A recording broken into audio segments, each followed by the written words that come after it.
काँग्रेसचे नेते संजय निरुपम यांनी एक ट्विट केलेलं आहे आणि त्यामुळे एकच खळबळ उडाली आहे।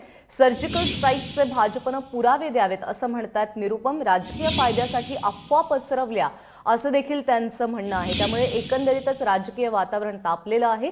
सर्जिकल स्ट्राईकचे भाजपने पुरावे द्यावेत असा हल्लाबोल केलेला आहे काँग्रेसच्या नेत्यांनी आणि आता या सगळ्या संदर्भातलं राजकारण सुरू झाल्याचं पाहायला मिळतंय। संजय निरुपम यांच्या आरोपांमुळे खळबळ माजलेली आहे।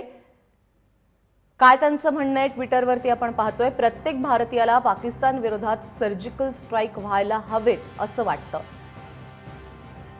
मात्र राजकीय फायद्यासाठी निर्माण केलेले खोटे सर्जिकल स्ट्राईक देशाला नकोत असं म्हणणं आहे संजय निरुपम यांचं।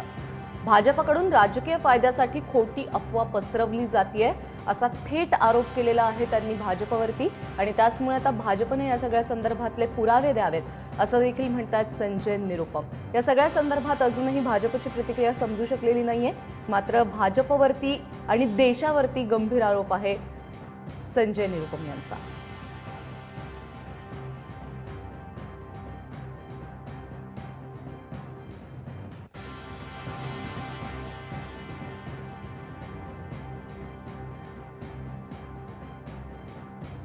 त्यामुळे राजकीय फायद्यासाठी अफवा पसरवलेल्या आहेत असं निरुपम यांचं म्हणणं आहे। सर्जिकल स्ट्राईकवरून राजकीय वातावरण तापवण्याचा प्रयत्न त्यांचा होतोय आणि या सगळ्या संदर्भात आता काँग्रेसने आरोप केल्यानंतर भाजपची मात्र अद्यापही प्रतिक्रिया समजू शकलेली नाही।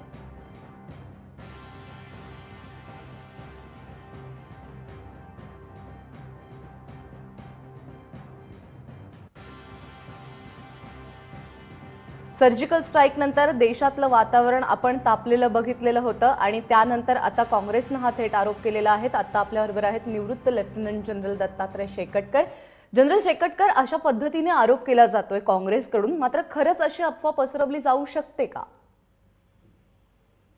पहिली गोष्ट आहे, मी ह्या सगळ्यामध्ये राजकारणामध्ये न आणलेलं बरं। कोणता पक्ष काय म्हणतोय, हे सगळे 150 लोक आहे, हे जेव्हा पण करतील आहे हे 90% कामं हे असे प्रकार, मी पक्षाचं नाव घेत नाही, आम्ही व्यक्तीचं घेतोय, कोणी जो पण व्यक्ती असेल तो काही भारताची मदत नाही करत आहे। आणि त्या व्यक्तीला मला माहित आहे की जेव्हा ते एका पर्टिक्युलर पक्षामध्ये होते तेव्हा त्यांनी स्वतः म्हटलं होतं, स्टार प्लसवर त्यांचं व्याख्यान आहे की आम्ही पण आतंकवादी होऊ, आम्ही पण बॉम्ब लावू, आम्ही पण हल्ला करू, आम्ही पण जिहाद करू। आणि जेव्हा ती करायची वेळ आली त्यांनी पक्षच बदलून टाकला आपला। आता ते खासदार आहे मुंबईमधून एका पक्षाचे। अशा लोकांच्या गोष्टीवरती मला वाटतं आपण विश्वास केला नाही पाहिजे, नंबर 1।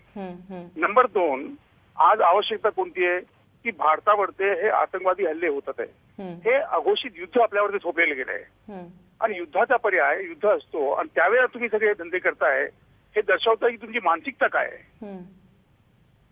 ही वास्तविकता आपल्या लोकांनी ओळखली पाहिजे की 2 दिवस जरा थोडी शांती आली आणि हे परत आपल्या खालच्या पातळीवरती येऊन जातात। ही वेळ आहे का ह्या सगळ्या मुद्द्यांची विषयाला? आणि तुम्हाला जर असायचं थांबा की 10 मिनिटं 10 दिवस थांबा, पार्लमेंटमध्ये जा ना तुम्ही। कशाला लोकांच्या मनामध्ये तुम्ही ह्या प्रकारच्या भावना आणताय, का शंका निर्माण करताय? तुम्ही कुणाची मदत करताय, तुम्ही कुणाच्या बाजूने करताय? आणि हे सगळे धंदे 15 दिवसाकरता तुम्ही बंद केले तर काही काय जग परतणार आहे का? माझी हीच प्रतिक्रिया, वाईट वाटतं। अगदी भारतामध्ये मॅडम काय होतंय की आपलेच लोक आपलं नुकसान करतात, तुम्ही शत्रूला का दोष द्यायचा? जनरल शेकटकर, मात्र त्यांनी जो आरोप केलेला आहे त्यांचं म्हणणं आहे की अशा प्रकारची अफवा पसरवली गेली आहे। अशी अफवा पसरवली जाऊ शकते का जेव्हा डीजीएमओ स्वतः पत्रकार परिषद घेऊन या संदर्भातली माहिती देतात? आता मग आणि डीजीएमओ तिथे बसले होते, आपले आपले करेक्शनला फॉरेन मिनिस्ट्रीचे स्पोक्समॅन तिथे होते आणि ते पण आता तुम्ही म्हणताय खोटं बोलताय सगळ्यांच्या समोर, तर मग आता सत्य बोलणारे फक्त एकमेव राजकीय राहील ना। त्यामुळे खरंच त्यांच्याच ट्विटवरती आता शंका घेण्यासारखी परिस्थिती निर्माण झालेली आहे। जनरल शेकटकर, खूप खूप धन्यवाद। लोकांनी विचारलं पाहिजे ना की तुम्ही कोणत्याच्यावर तुम्ही बोलताय, कुठून तुम्हाला ही माहिती मिळालेली आहे? जनरल शेकटकर, खूप खूप धन्यवाद, तुम्ही तुमची प्रतिक्रिया नोंदवलीत त्याबद्दल। आणि आता भाजपचे नेते माधव भंडारी आपल्यासोबत आहेत। भंडारी सर, काँग्रेस थेट आरोप करत आहे। काँग्रेसने थेट आरोप केले नाही, काँग्रेसच्या एका बिनबुडाच्या नेत्याने स्वतःला नेता म्हणवणाऱ्या इस्माने हा उद्योग चालवलाय।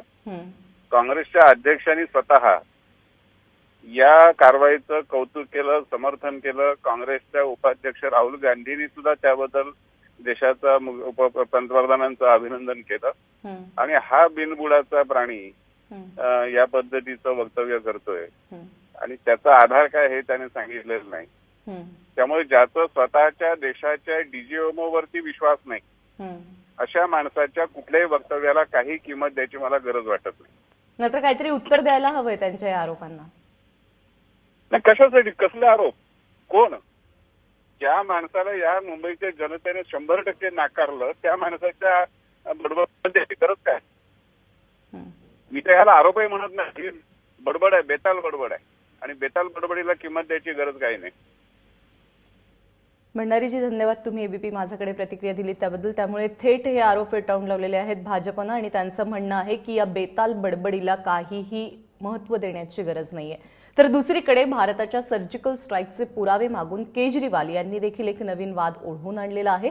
भाजपने केजरीवालांवरती जोरदार टीका करून केजरीवाल पाकिस्तानच्या खोट्या प्रचाराला बळी पडल्याचा आरोप करतायत. भारताने पाकव्याप्त काश्मीरच्या हद्दीमध्ये सर्जिकल स्ट्राईक केलेच नाहीत असा बोंबा मारण्यास पाकिस्तानने सुरुवात केली आणि त्यावरून केजरीवाल यांनी देखील सर्जिकल स्ट्राईक बद्दल शंका उपस्थित करून वाद ओढवून घेतलेला आहे. महत्त्वाचं म्हणजे केजरीवाल यांच्या याच विधानाला पाकिस्तानी मीडियानं उचलून धरलेलं आहे. त्यामुळे एकामागोमाग एक भारतातल्या नेत्यांचे ही अशी वक्तव्य आणि ट्विट पाहून खरंच आश्चर्य व्यक्त होत आहे. केजरीवाल यांनी नेमके आरोप काय केलेले आहेत, त्यानंतर भाजपनं त्यांना काय उत्तर दिलेलं आहे, आपण पाहूयात. मेरे अपने हमारे प्रधानमंत्री जी से 100 मुद्दों के ऊपर मतभेद हो सकते हैं, लेकिन जो प्रधानमंत्री जी ने इच्छा शक्ति दिखाई है इस मामले में, उसके लिए मैं उनको सैल्यूट करता हूं. लेकिन जब से ये सर्जिकल स्ट्राइक्स हुए हैं पाकिस्तान बुरी तरह से बौखला गया है. पाकिस्तान अब गंदी राजनीति करने के ऊपर उतर आया है. पिछले 2-3 दिन में देख रहे हैं कि पाकिस्तान अंतर्राष्ट्रीय पत्रकारों को लेके बॉर्डर पे जा रहे हैं और ये दिखाने की कोशिश कर रहे हैं कि देखो सर्जिकल स्ट्राइक्स तो हुए ही नहीं थे. 2 दिन पहले यूनाइटेड नेशंस ने बयान दिया है कि इस तरह की बॉर्डर के ऊपर कोई हरकत नहीं देखी गई. अभी कल CNN वाले एक रिपोर्ट चला रहे थे, उसमें ये दिखाने की कोशिश कर रहे थे, उनकी पत्रकार कह रही थी कि पाकिस्तान की सरकार एक बस भर के अंतर्राष्ट्रीय पत्रकारों को बॉर्डर पे लेके गई है और वहाँ ये दिखा रहे हैं कि देखो भारत कह रहा था यहाँ पे सर्जिकल स्ट्राइक हुए हैं, यहाँ तो कुछ भी नहीं हुआ. वो दिखा रहे थे कि देखो यहाँ बच्चे खेल रहे हैं, ज़िंदगी नॉर्मल चल रही है, लोग अपना रह रहे हैं, यहाँ तो सर्जिकल स्ट्राइक जैसा गोलाबारी जैसी कोई सबूत ही नहीं है. उस रिपोर्ट को देख के खून खौल उठा बुरी तरह से. मेरी प्रधानमंत्री जी से अपील है कि जैसे प्रधानमंत्री जी ने और सेना ने और सब ने मिलके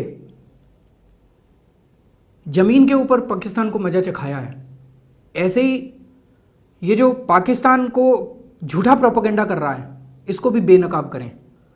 ये जो पाकिस्तान अंतर्राष्ट्रीय स्तर के ऊपर भारत को झूठा बदनाम करने की कोशिश कर रहा है इसको भी बेनकाब करें.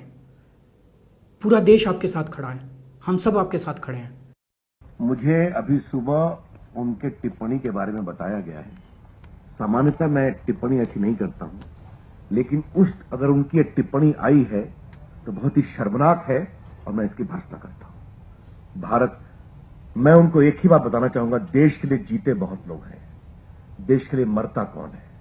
मरते हैं जवान, मरते हैं सेना के अधिकारी. उनका सम्मान करना हर भारतीय का कर्तव्य होना चाहिए.